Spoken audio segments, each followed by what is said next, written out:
Cricket ప్రపంచంలో భారత్ తన విశ్వరూపాన్ని ప్రదర్శించిన అద్భుత ఘట్టం ఈ అహ్మదాబాద్లోని నరేంద్ర మోడీ స్టేడియం వేదికగా న్యూజిలాండ్పై టీం ఇండియా సాధించిన విజయం కేవలం ఒక మ్యాచ్ ఫలితం మాత్రమే కాదు. అది భారత క్రికెట్ చరిత్రలో ఒక సువర్ణాధ్యాయం. వరుసగా రెండుసార్లు టీ20 ప్రపంచకప్ను గెలుచుకోవడమే కాకుండా ఈ పొట్టి ఫార్మాట్లో మొత్తంగా మూడుసార్లు విశ్వవిజేతగా నిలిచి భారత్ సరికొత్త చరిత్రను సృష్టించింది. కెప్టెన్ సూర్యకుమార్ యాదవ్ సారథ్యంలో మన కుర్రాళ్లు ఫైనల్ మ్యాచ్లో ప్రదర్శించిన పోరాట పటిమ, అసాధారణమైన బ్యాటింగ్ శైలి ప్రతి ఒక్కరిని మంత్రముగ్ధులను చేశాయి. నిర్ణీత 20 ఓవర్లలో రికార్డు స్థాయిలో 255 పరుగులు సాధించి ప్రత్యర్థికి ఏమాత్రం అవకాశం ఇవ్వకుండా మనవాళ్లు ఆధిపత్యాన్ని ప్రదర్శించారు. ఈ చారిత్రాత్మక ప్రయాణంలో సంజూ శాంసన్ ఆడిన 89 పరుగుల విధ్వంసకర ఇన్నింగ్స్, అలాగే జస్ప్రీత్ బూమ్రా తన 4 ఓవర్లలో కేవలం 15 పరుగులు మాత్రమే ఇచ్చి 4 వికెట్లు రాబట్టిన తీరు ప్రతి క్రికెట్ అభిమాని గుండెల్లో చిరస్థాయిగా నిలిచిపోతాయి. ఈ సంచలన విజయం తర్వాత ప్రపంచవ్యాప్తంగా ఉన్న క్రికెట్ దిగ్గజాలు మన జట్టుపై ప్రశంసల జల్లు కురిపిస్తున్నారు. తమ అధికారిక సోషల్ మీడియా ఖాతాల ద్వారా, ఇంటర్వ్యూల ద్వారా వారు భారత ఆటగాళ్ల గురించి వెల్లడించిన అభిప్రాయాలు ఇప్పుడు నెట్టింట వైరల్గా మారాయి. ఈ విజయంపై క్రికెట్ దేవుడు సచిన్ టెండూల్కర్ అత్యంత లోతైన విశ్లేషణను అందించారు. భారత బౌలర్లు మైదానం యొక్క డిస్టెన్సెస్, పిచ్ స్వభావాన్ని ఎంత అద్భుతంగా అర్థం చేసుకున్నారో ఆయన ప్రశంసించారు. స్లో బంతులు మరియు షార్ట్ పిచ్ బంతులను బౌలర్లు ఎంత తెలివిగా, వ్యూహాత్మకంగా ఉపయోగించారో సచిన్ వివరించారు. టోర్నీ ఆరంభంలో కొంత ఇబ్బంది పడ్డ అభిషేక్ శర్మను కెప్టెన్ మరియు మేనేజ్మెంట్ ఎంతగా నమ్మిందో, దానికి తగ్గట్టుగా అతను ఫైనల్లో ఎంతటి అద్భుతమైన ప్రదర్శన చేశాడో సచిన్ ప్రత్యేకంగా ప్రస్తావించారు. సంజూ శాంసన్ బ్యాటింగ్ మెరుపులు మరియు జట్టు ఎప్పుడు కష్టాల్లో ఉన్నా ఆదుకునే జస్ప్రీత్ బూమ్రా మరోసారి తన కర్తవ్యాన్ని బాధ్యతాయుతంగా నిర్వహించారని సచిన్ కొనియాడారు. జట్టు సాధించిన ఈ భారీ గెలుపు పట్ల ఆయన తన అమితమైన ఆనందాన్ని వ్యక్తం చేశారు. సిక్సర్ల కింగ్ యువరాజ్ సింగ్ తన ఎక్స్ ఖాతా ద్వారా స్పందిస్తూ భారత జట్టు ప్రదర్శనపై ప్రశంసల వర్షం కురిపించారు. ఒక ప్రపంచకప్ను గెలవడం కంటే ఆ టైటిల్ను కాపాడుకోవడం అనేది ఎంతో గొప్ప క్యారెక్టర్ మరియు ధైర్యంతో కూడుకున్న పని అని యువరాజ్ అభిప్రాయపడ్డారు. సూర్యకుమార్ యాదవ్ నేతృత్వంలోని జట్టు ఆ కసిని, ఆ అంకిత భావాన్ని మైదానంలో చూపించిందని ఆయన పేర్కొన్నారు.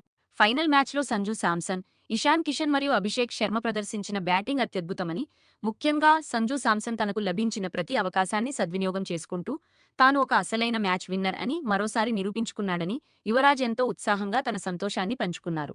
భారత legendary batter Sunil Gavaskar final మ్యాచ్లో బుమ్రా బౌలింగ్ను చూసి పూర్తిగా మంత్రముగ్ధులయ్యారు. బుమ్రా కేవలం ఈ తరానికి మాత్రమే పరిమితమైన బౌలర్ కాదని, అతను శతాబ్దికోసారి పుట్టే అసాధారణ బౌలర్ అని గవాస్కర్ కొనియాడారు. బంతిని అతని చేతికి ఇస్తే చాలు, ఫార్మాట్ ఏదైనా, కండిషన్స్ ఎలా ఉన్నా వికెట్లు రాబట్టడం అతనికి వెన్నతో పెట్టిన విద్య అని గవాస్కర్ కితాబు ఇచ్చారు. సంజూ శాంసన్ ఆడిన మ్యాచ్ విన్నింగ్ ఇన్నింగ్స్ భారత గెలుపులో కీలక పాత్ర పోషించాయని, అలాగే ఇషాన్ కిషన్ పట్టిన అద్భుతమైన క్యాచులు మ్యాచ్ గమనంలో ఎంత ప్రభావం చూపాయో ఆయన ప్రత్యేకంగా ప్రస్తావించారు. ఆస్ట్రేలియా దిగ్గజ కెప్టెన్ రికీ పాంటింగ్ స్పందిస్తూ ఏ జట్టుకైనా ఫైనల్ వంటి ఒత్తిడి ఉన్న మ్యాచ్లో వందల కొద్దీ పరుగులు చేయడం మాటలు కాదని, భారత జట్టు ఆటతీరు చూస్తుంటే వారు మరే ఇతర జట్టుకు అందనంత ఎత్తులో ఉన్నారని పేర్కొన్నారు. పవర్ ప్లే నుంచి ప్రత్యర్థిపై అగ్రెసివ్గా దూకుడును ప్రదర్శిస్తూ ఆధిపత్యం చెలాయించిన తీరు అద్భుతమని పాంటింగ్ మెచ్చుకున్నారు. ప్రస్తుత టీమిండియాలో ఒకరు కాదు, జట్టు నిండా మ్యాచ్ విన్నర్లు ఉన్నారని, ఒకరు విఫలమైతే మరొకరు జట్టును గెలిపించేలా బ్యాటింగ్ లైనప్ ఉందని, ఇలాంటి సంపూర్ణమైన జట్టును తాను ఈ మధ్యకాలంలో చూడలేదని ఆయన ప్రశంసించారు. పాకిస్తాన్ మాజీ ఫాస్ట్ బౌలర్ షోయబ్ అఖ్తర్ తనదైన శైలిలో మన జట్టుకు సలాం చేశారు. ఫైనల్ మ్యాచ్లో టీం ఇండియా ఒక వేటగాడిలాగా దాడి చేసిందని, కివీస్ బౌలర్లను మన బ్యాటర్లు ఉతికి ఆరేసిన విధానం అద్భుతమని ఆయన ప్రశంసించారు. ముఖ్యంగా బుమ్రా వేసిన స్లోయర్ బంతులు, పదునైన యార్కర్లు చూసి ఒక ఫాస్ట్ బౌలర్గా తాను చాలా గర్వపడుతున్నానని అఖ్తర్ అన్నారు. క్రికెట్ ప్రపంచాన్ని టీం ఇండియా తన గుప్పిట్లోకి తీసుకున్న తీరు ఇతర జట్లకు అతిపెద్ద సవాలుగా మారుతుందని ఆయన అభిప్రాయపడ్డారు. మాజీ కెప్టెన్ రోహిత్ శర్మ ఈ విజయాన్ని ఎంతో భావోద్వేగంతో ఆస్వాదించారు. మన కుర్రాళ్లు చరిత్రను తిరగరాశారని, తన వారసత్వాన్ని అద్భుతంగా ముందుకు తీసుకెళ్తున్నారని రోహిత్ గర్వంగా చెప్పారు. సంజూ శాంసన్ చూపించిన మెచ్యూరిటీ, బుమ్రా వేసిన స్పెల్ క్రికెట్ చరిత్రలో నిలిచిపోతాయని, ఈ వరుస విజయాలు వారు చూపిస్తున్న అంకిత భావానికి తార్కాణమని ఆయన అన్నారు. చివరగా మిస్టర్ కూల్ మహేంద్ర సింగ్ ధోని ఎప్పటిలాగే తనదైన ప్రశాంతతో స్పందించారు. అహ్మదాబాద్ వేదికగా సరికొత్త చరిత్ర లిఖించబడిందని, ఈ అద్భుత విజయాన్ని సాధించిన జట్టుకు, వారికి అండగా నిలిచిన సపోర్ట్ స్టాఫ్‌కు, అలాగే ప్రపంచవ్యాప్తంగా ఉన్న భారత క్రికెట్ అభిమానులందరికీ ఆయన హృదయపూర్వక శుభాకాంక్షలు తెలియజేశారు. మీరంతా మైదానంలో ఆడుతున్న తీరును చూడటం నాకు ఎంతో ఆనందాన్ని ఇచ్చింది అని ధోనీ అన్నారు. కోచ్ గౌతమ్ గంభీర్ను ఉద్దేశించి ఆయన మాట్లాడుతూ, కోచ్ సాబ్, మీ ముఖంలో ఉన్న ఆ చిరునవ్వు చాలా బాగుంది.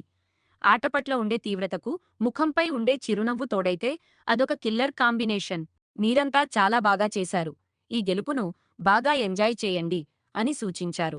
అయితే బుమ్రా గురించి తాను ప్రత్యేకంగా ఏమీ రాయకపోవడమే మంచిదని, అతని ప్రదర్శన గురించి మాటలు చాలవని ధోనీ ఎంతో అర్థవంతంగా పేర్కొన్నారు. ముఖ్యంగా కోచ్ గంభీర్ గురించి ధోనీ ప్రత్యేకంగా ప్రస్తావించి అభినందించడం ప్రస్తుతం క్రికెట్ వర్గాల్లో హాట్ టాపిక్గా మారింది. మొత్తానికి టీ20 ప్రపంచకప్ విజయం భారత క్రికెట్ భవిష్యత్తుకు ఒక బంగారు బాటగా నిలిచింది.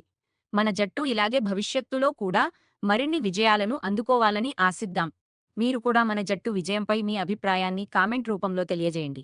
ఈ వీడియో మీకు నచ్చితే లైక్ చేయండి మరియు షేర్ చేయండి. మరిన్ని క్రికెట్ అప్డేట్స్ కోసం మా ఛానల్ను సబ్స్క్రైబ్ చేయండి.